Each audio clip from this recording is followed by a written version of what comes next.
ഇടുക്കി ലൈവിലേക്ക് സ്വാഗതം. Kattappana Puliyanmala government tribal സ്കൂളിന്റെ പുതിയ സ്കൂൾ കെട്ടിടത്തിന്റെ നിർമ്മാണ ഉദ്ഘാടനം നടന്നു. ഉടുമ്പൻചോല MLA MM മണി ഉദ്ഘാടന കർമ്മം നിർവഹിച്ചു. വാർത്ത കാണാം.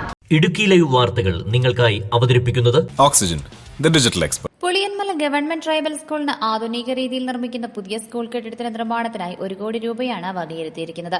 സ്കൂൾ ഓഡിറ്റോറിയത്തിൽ നടന്ന യോഗത്തിൽ വണ്ടൻമേട് ഗ്രാമപഞ്ചായത്ത് അംഗം ജഗദീശ്വരൻ അറുമുഖം അധ്യക്ഷത വഹിച്ചു. ഉടുമ്പൻചോല MLA MM മണി ഉദ്ഘാടന കർമ്മം നിർവഹിച്ചു.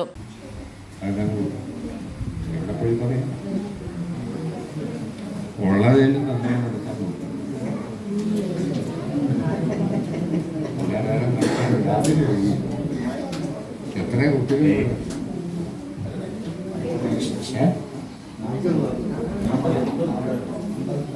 80 പിള്ളേര്.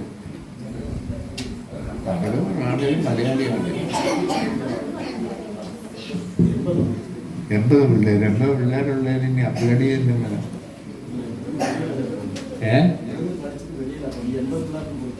പോവേ വഴിയുള്ളൂ, വേറെ വഴിയൊന്നുമില്ല. കുട്ടികളില്ലല്ലോ. സ്കൂളിൽ കുട്ടികളുടെ എണ്ണം വർദ്ധിക്കുന്ന സാഹചര്യത്തിൽ അപ്ഗ്രേഡ് ചെയ്യാൻ ആവശ്യമായ നടപടികൾ സ്വീകരിക്കുമെന്നും MLA പറഞ്ഞു.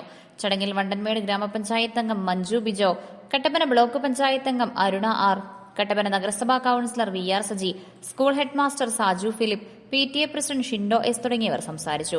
Idukki live news Kattappana. Idukki live വാർത്തകൾ നിങ്ങൾക്കായി അവതരിപ്പിച്ചത് Looking for the latest laptops? Looking for the best offers? Let's go to our expert.